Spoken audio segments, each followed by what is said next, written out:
Good day, dear students. I'm Miss Sylvia Naveed, your English teacher of Class 5, St. John's High School. Today we will study the second part of lesson, The River Bank, page number 12 and 13. Remember students, page number 12 and 13 from your Oxford Reading Circle book 5. Students, I will read and explain the paragraphs one by one given on these pages. But before starting the lesson, I will read some new words with their meanings, which will be used in this part, so you would be able to understand these words with their correct pronunciation. The words are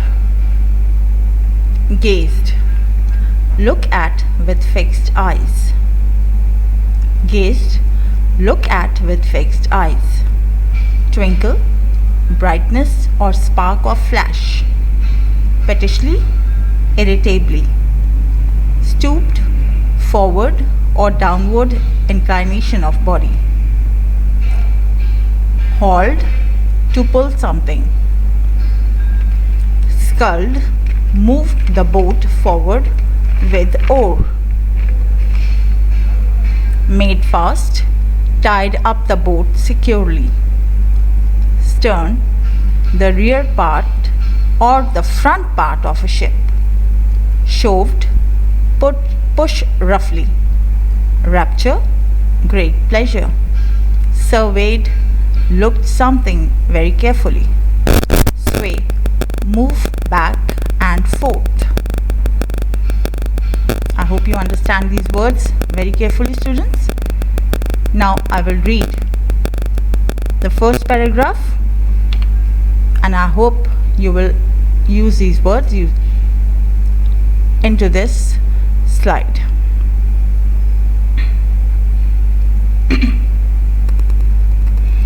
As he sat on the grass and looked across the river, a dark hole in the bank opposite, just above the water's edge, caught his eye. As he gazed, something bright and small seemed to twinkle down in the heart of it, vanished, then twinkled once more like a tiny star.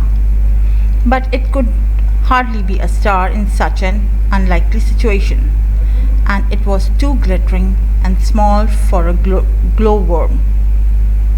Then, as he looked, it winked at him. A small face began gradually to grow up round it, like a frame round a picture. Now students, this explanation is students, you must remember the previous part of this lesson in which the mole was sitting on the bank of the riverside. As he was sitting and looking across the river, he suddenly looked something shiny, and when he looked carefully, he came to know that those were the eyes of some animal. Second paragraph. A grave round face with the same twinkle in its eye that had first attracted his notice. Small neat ears and thick silky hair. It was the water rat. Then the two animals stood and regarded each other cautiously. "Hello, mole," said the water rat. "Hello, rat," said the mole. "Would you like to come over?" enquired the rat presently.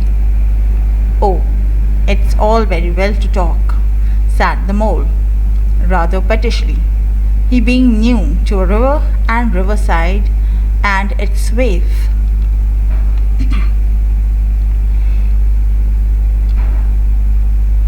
When the animal came closer, students, he came to know that it was a water rat. That little water rat had grave round face and the same twinkling eyes and shiny eyes which attracted the mole first. They both meet each other very happily. Water rat welcomed Mole in his boat, in which he used to travel.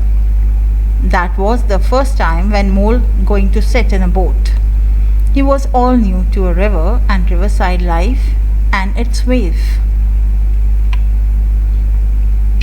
Now students, page number 13. The first paragraph of page number 13.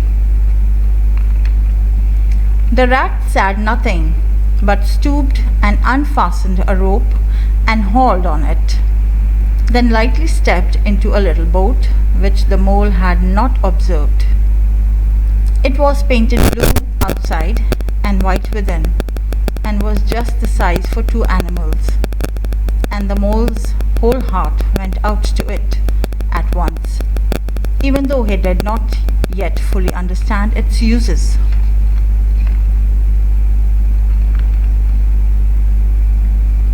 Although Mole did not know anything about river or riverside, he quietly sat into the boat. The rat said nothing and sat into the boat, but Mole did not observe how did he enter in the boat. So he did not yet fully understand how to get in the boat. Next paragraph of page number 13. The rat sculled smartly across and made fast. Then he helped his forepaw as the mole stepped down. Lean on that, he said. Now then, step lively. And the mole, to his surprise and rapture, found himself actually seated in the stern of a real boat.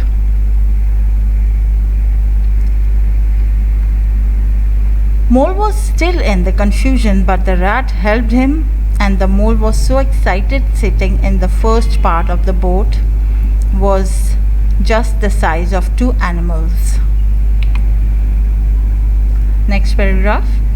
This has been a wonderful day, said he, as the rat shoved off and took to the sculls again. Do you know, I've never been in the boat before in all my life.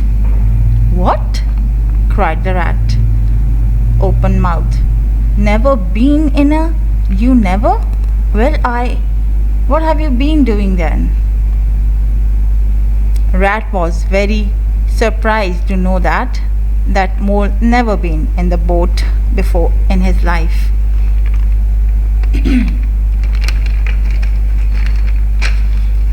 And he was very surprised to hear this.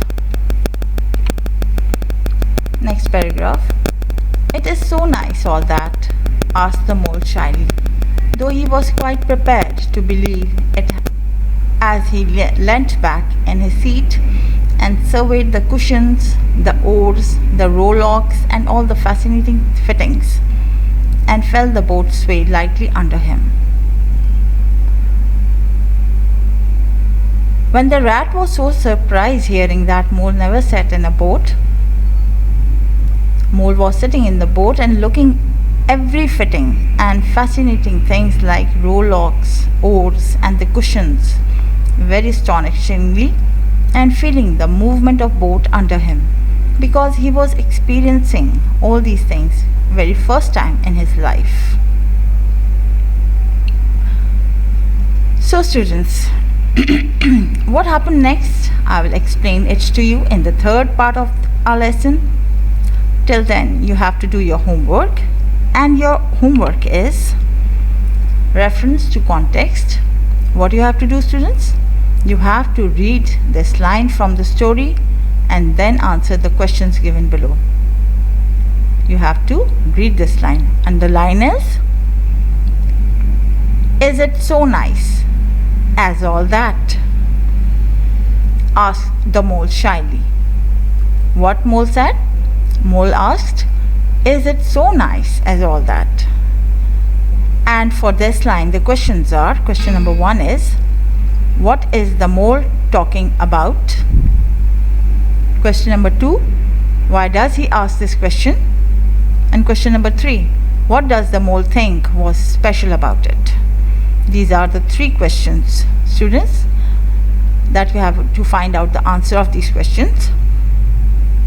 You will do this homework on a foolscap sheet, punch it in a file with name and class of yours, then submit in the school office on any Tuesday. In end, students, I wish you good health and be safe. Thank you.